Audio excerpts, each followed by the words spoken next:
দুপৰীয়াৰ নিস্তব্ধতাই বিৰাজ কৰা বন্ধ কোঠাটোৰ খিৰিকীখনৰ সন্মুখত মই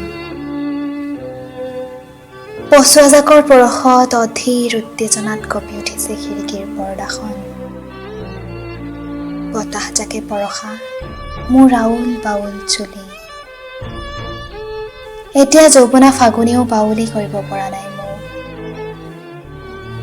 উদাস মনৰ গভীৰতাত হাজাৰটা বেবেৰিবাং প্ৰশ্ন। পোৱা নোপোৱাৰ তোলাচনীখনত আপোনাৰ পৰা পালো খন্তেকীয়া সুখ আৰু মাথো চকলো। মই আপোনাৰ সান্নিধ্যতাত উদযাপন কৰিব খোজো জীৱন, আৰু আপুনি আন কাৰোবাৰ।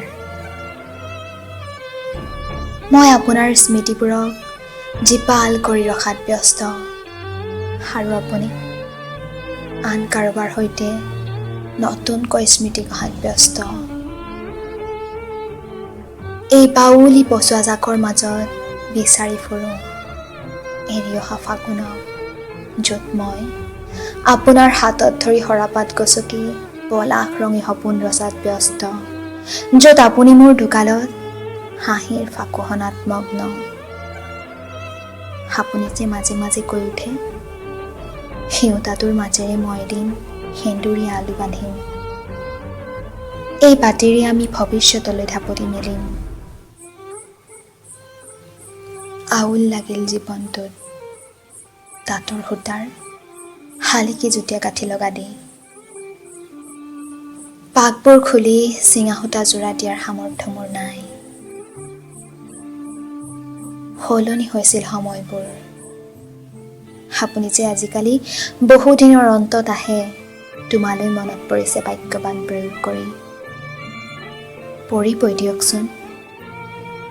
প্ৰয়োজনবোধ কৰিলে সুখনশালী নেতায়ো নিৰ্বাচনৰ আগত অতদিনে দুৰ্দশা কষ্ট নাগৰিকক মিছা প্ৰলোভন দি বহু আধাৰশিলা স্থাপন কৰে।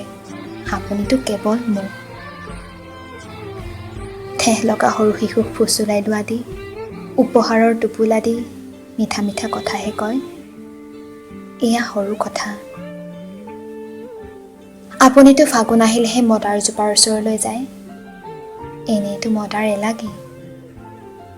কামে কাজেও ফুলপাহ অলাগতিয়াল।